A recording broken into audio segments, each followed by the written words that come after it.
अरे भैया, इस गर्मी ने तो कसम से तेल ही निकाल दिया। क्या हो गया मुखिया? अरे काकी कुछ नहीं, गर्मी में हाल बेहाल है। देखो जरा सूरज को, अरे कैसे आग उगल रहा है, पूरा बदन जलने को है। सुबह से तीसरी बार नहाने जा रहा हूँ। अरे मुखिया, नहाने से गर्मी थोड़े ही चली जाएगी। वो तो मैं भी जानता हूँ कमला काकी, लेकिन कुछ देर तो कम से कम राहत मिलेगी। हाँ, ये भी ठीक है। चलो मुखिया, तुम नहाओ, मैं जरा गोबर लेकर आती हूँ, आंगन की लिपाई करनी है। अरे काकी रहने दो, इतनी गर्मी में कहाँ काम करोगी, बीमार पड़ जाओगी। थोड़ा मौसम ठीक होने दो, फिर कर लेना लिपाई पुताई। अगर इतना आराम करने लगी ना, तो फिर तो हो गया मेरा काम। चलो तुम नहाओ, मैं जाती हूँ। बस मुखिया और कमला काकी में इतनी ही देर बात हुई और इतने में ही बाल्टी का पानी खौल गया जो उसने नहाने के लिए भरा था। और फिर अरे मोरी मैया, अरे सूरज, अरे बेरहम कहीं के। कमला काकी से 2 मिनट बात क्या कर ली, अरे तूने पानी खौला दिया मेरा। गर्म पानी से मुखिया की चमड़ी लाल पड़ गई थी। बेचारे मुखिया ने जल्दी से कपड़े पहने और फिर बरगद की छांव में जाकर बैठ गया। अरे मुखिया जी, क्या हो गया? अरे मुझे क्या हुआ है, मैं तो ठीक हूँ। नहीं नहीं, कुछ लाल पीले से दिख रहे हो। मुझे तो लगा कि भौजाई से पिट कर, मतलब लड़कर आ रहे हो। चल चल अपना काम कर, बड़ा आया जासूस कहीं का है। चंटूपुर गांव में इस बार भीषण गर्मी पड़ रही थी। सूरज रहम करने को तैयार नहीं था। पूरा गांव त्राही त्राही कर रहा था। हर आदमी परेशान था और सबसे ज्यादा परेशान था गांव का मुखिया। वो जब भी नहाने जाता तो सूरज झट से उसका पानी खौला देता और ये सब करके सूरज को बहुत मजा आ रहा था।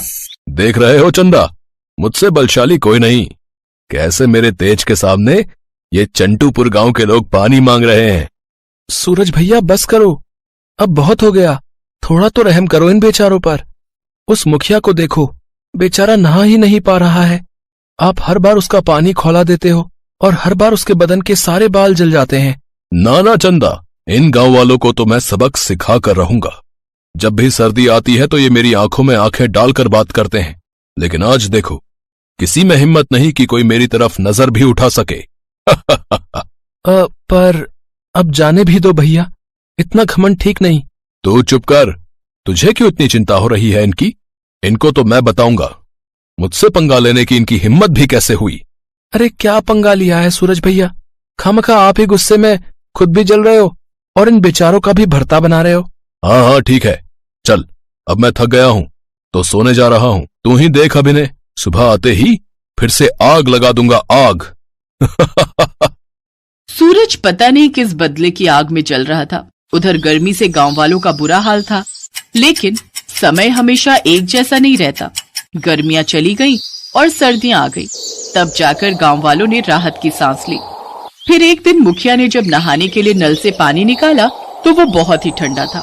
मुखिया ने पानी में उंगली डालकर देखा तो उसकी हिम्मत टूट गई। तभी उसे एक उपाय सूझा और उसने आसमान में सूरज की तरफ देखकर कहा, अरे ओए सूरज के बच्चे, दम है तो आज मेरा पानी खौला के दिखा। इतना सुनते ही सूरज फिर से गुस्से की आग में जलने लगा। उसने पूरी ताकत लगाकर चंटूपुर गांव की तरफ देखा। थोड़ी ही देर में सूरज की गर्मी से मुखिया का पानी गर्म हो गया और वो मजे से नहाने लगा। ये देखकर सूरज आग बबूला हो गया और वो धरती की तरफ बढ़ने लगा। लेकिन तभी, अरे सूरज भैया, ये क्या कर रहे हो? आज मैं इस मुखिया को जलाकर राख कर दूंगा। इसने मुझे उकसाकर मुझे बुद्धू बनाया। अब मैं पूरा का पूरा चंटूपुर जला दूंगा। नहीं भैया, आप ऐसा नहीं कर सकते, ये प्रकृति के नियम के खिलाफ है। और वैसे भी अभी धरती पर सर्दी मैया का राज है। अगर उन्हें गुस्सा आ गया ना तो आपकी खैर नहीं। मैं किसी से नहीं डरता। चंदा, तू हट मेरे रास्ते से, वरना। सूरज की धमकी से डरकर चंदा पीछे हट गया। फिर गुस्से से लाल पीला सूरज पूरी ताकत से चंटूपुर की तरफ बढ़ने लगा। ये देखकर सर्दी मैया नाराज हो गई। पहली बार सूरज ने अपनी सीमा लांघकर उन्हें सीधे चुनौती दी थी। सर्दी मैया ने भी गुस्से में आकर ठंडी हवाओं के झोंके सूरज की तरफ भेजे, जिससे न सिर्फ सूरज की रफ्तार कम हो गई, बल्कि उसकी रोशनी और गर्मी भी 100 वॉट के बल्ब से घटकर बस 5 वॉट के बल्ब जैसी होने लगी। उसे चक्कर आने लगे। उसकी ऐसी हालत देखकर चांद ने फौरन एक रस्सी फेंकी और उससे बांधकर सूरज को वापस ऊपर खींच लिया। चांद ने देखा कि सूरज जम चुका था। फिर चांद ने एक जोरदार टक्कर मारकर सूरज पर जमी बर्फ को हटाया और फिर वो क्या था? था नहीं, थी। सर्दी मैया का एक वार नहीं झेल पाए तुम भैया। वो तो शुक्र करो कि मैंने तुम्हें बचा लिया, वरना तुम्हारा तो नामो निशान खत्म था आज। अरे मुझे अजीब सा क्यों लग रहा है? जैसे ही सूरज ने छींक मारी, उसकी नाक से एक आग का गोला निकला और वो जाकर सीधे चांद के माथे पर जा लगा, जिससे चांद थोड़ा सा जल गया। अच्छा। ओ भैया, यार तुम्हारी तो गर्मी भी बुरी है और ठंड भी। गए काम से तुम तो, तुम्हें ठंड लग गई है। हैं? अब मैं क्या करूं? अच्छू! अरे भैया, पहले तो तुम ये छींक मारना बंद करो, वरना अपने ही छोटे भाई को जलाकर मार डालोगे। एक काम करो, गांव वालों से मदद मांगो, अब वही कुछ कर पाएंगे। अच्छू! कभी नहीं। अच्छू! हरगिज नहीं। मैं अच्छू! मैं मर जाऊंगा, सच में मर जाऊंगा। यार बता, किससे बात करनी है? सूरज को बुरी तरह से ठंड लग गई थी। उसकी हालत खराब थी। चंदा के समझाने पर वो मुखिया से हाथ जोड़कर बोला, ओ मुखिया, ओ मेरे भाई, मेरी मदद कर दे यार, मुझे ठंड लग गई है। आया मजा बेटे, हैं? प्रकृति के नियमों से खिलवाड़ करने चला था ना तू?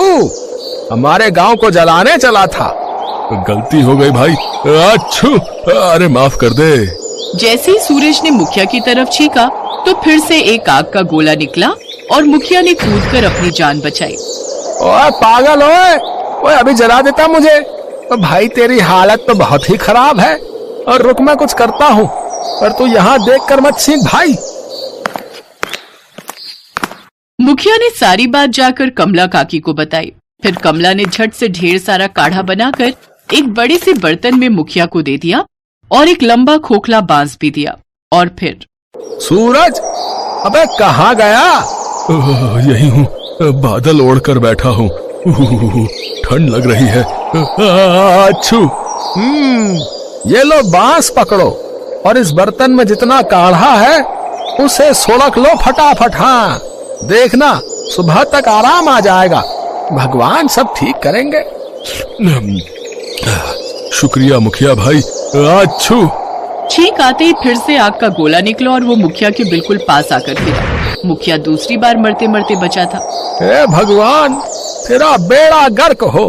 ले भाई, जल्दी काढ़ा पी तू। सूरज ने बांस का स्ट्रॉ बनाकर सारा काढ़ा पी लिया, फिर आराम से बादल ओढ़कर सो गया। अगले दिन गांव में बड़ी जल्दी रोशनी हो गई। सुबह सुबह हल्की धूप खिली थी। जाओ चंदा, अब तुम जाकर सो जाओ, अब रोशनी देने की बारी मेरी। वो तो ठीक है, पर तबीयत कैसी है आपकी? अब सब ठीक है, आंखें और तबीयत दोनों खुल गई मेरे भाई।